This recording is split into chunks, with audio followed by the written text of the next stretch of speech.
I stared at my phone screen, reading Daniel's message. I'm leaving you for Sophia. She's 23, beautiful, and everything you're not. Don't bother coming home, she's already moved in. The afternoon sun cast long shadows across my desk as I calmly reached for my coffee. At 35, I had just received the most heartless goodbye ever. But while Daniel probably pictured me crying over his betrayal, I was logging into my security app. The hidden cameras I'd installed 2 months ago came to life. There they were, Daniel and his new girlfriend, making themselves at home in my living room. She lounged in my favorite chair, legs draped over the side, while he packed away my photos.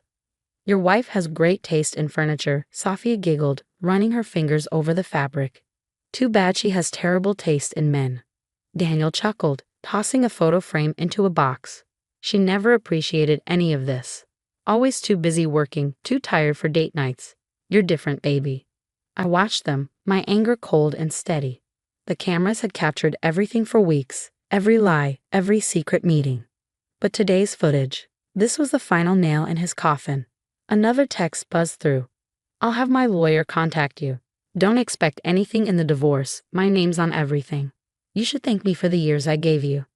I smiled, sipping my now cold coffee. Daniel always thought I was naive. He had no idea I'd been ahead of him all along. I had noticed the signs, the late nights, the password changes, the sudden interest in the gym. But it was the dinner receipt for two, on a night he claimed to be working, that pushed me to act. I hired a security company the next day. Make them invisible, I told them as they installed cameras throughout the house. I want to see everything. And I did. I watched him sneak her in, heard their whispered plans, saw them betray me over and over again. Then another message popped up. A picture of Sophia on our bed, wearing my jewelry. She looks better in these than you ever did, Daniel wrote. I forwarded it to my lawyer, adding it to the growing file of evidence. Then I turned back to the live feed. She's not even that pretty, Sophia scoffed, flipping through my old photos. Daniel snorted, holding up our wedding picture. I was young and stupid. Thought I needed to settle down. Biggest mistake of my life. He tossed it into the trash along with everything else from our 10 years together. But I didn't feel pain, just satisfaction. Every cruel word, every smug smile, all of it was recorded. Sophia stretched out on the couch. Should we order dinner? We should celebrate our first night in our new home. Our new home. I smiled at her choice of words. They had no idea how wrong they were. The house had been my grandmother's, left to me in a trust Daniel knew nothing about. His name on the deed meant nothing, and soon he would learn that the hard way. I typed a reply to his earlier message. Thanks for letting me know. I'll be sure to forward your text to my lawyer. His response was instant. What lawyer? Don't try to play games, Olivia. You'll lose everything. I didn't bother replying. Instead, I sent the latest footage to my attorney. This is perfect, she had told me weeks ago. He won't know what hit him. I grabbed my things and walked out of my office. The real fun was about to begin. As I drove away, my phone buzzed one last time. Don't bother coming home. I changed the locks. I laughed, picturing the hidden cameras still rolling. Let him think he'd won. Let him enjoy his moment. Soon, the truth would hit him like a ton of bricks, and I'd have a front row seat to watch it all unfold. The next morning, I watched through the security feed as Daniel strolled into the kitchen, making coffee in my favorite mug. He looked so at ease, so confident. I took a sip of my hotel coffee, waiting. Right on time, the doorbell rang. I zoomed in on his face as he opened the door to a courier. Daniel Parker? The man asked, handing him a thick envelope. Daniel signed, still smug, until he read the first page. His expression shifted from confusion to shock. What is it, baby? Sophia called from the kitchen, still draped in my silk robe. It's from Olivia's lawyer, he mumbled, flipping through the pages. His face paled. This can't be right. Sophia peered over his shoulder. What's wrong? The house. It's not mine. It's in a trust, Olivia's trust. And she has evidence. Sophia stiffened. Evidence of what? Right then, my phone buzzed. A message from Daniel. What kind of game are you playing? I replied, no game. Check your email. Through the cameras, I watched his hands shake as he opened it. Sarah had sent a short clip, a preview of the footage we had collected. Is that us? Sophia gasped, staring at the screen. Have we been recorded? Daniel turned red with anger. You've been spying on me? In my own house? I couldn't help but smile as I texted back. Not your house, remember? And yes, every word, every lie, every betrayal, it's all on camera. He started pacing, raking his hands through his hair. Sofia, once so confident, slumped onto the couch. She can't do this, she whispered. It's illegal or something, right? Actually, I typed, it's perfectly legal to have security cameras in my home, especially when I had reason to suspect theft. Daniel read the message out loud. Theft. The jewelry you gave her. The artwork. My grandmother's antiques that mysteriously vanished. All recorded. Sophia yanked off my necklace, setting it on the table with shaking hands.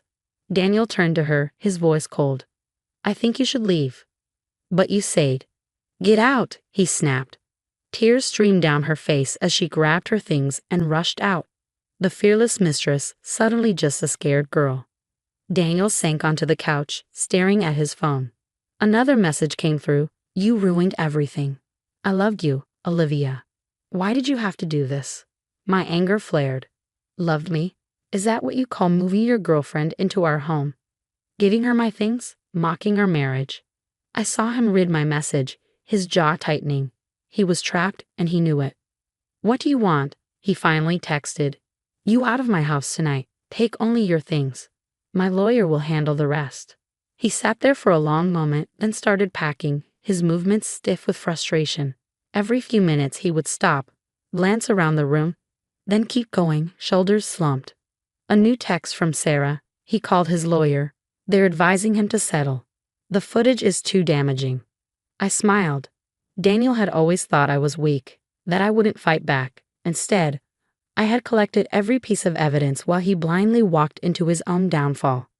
By evening, he took one last look around the house before leaving, his key resting on the counter, a silent admission of defeat. As his card disappeared, I sent one final message. Goodbye, Daniel. I hoped she was worth it. Then I blocked his number, closed the security app, and poured myself a glass of wine. Tomorrow, I take back my home. But tonight, I celebrated my freedom. Game over. And he never even knew he was playing.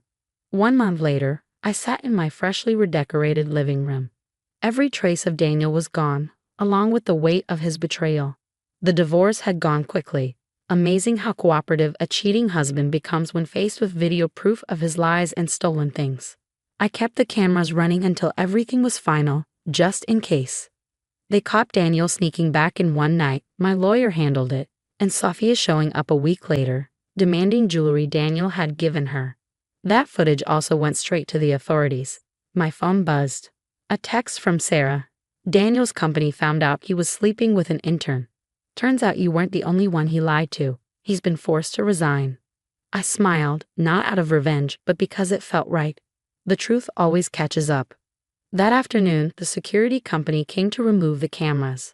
As one of the workers uninstalled the hidden bookshelf camera, he said, We set these up all the time, but most people don't actually catch anything important. You were smart. You saw the signs and acted.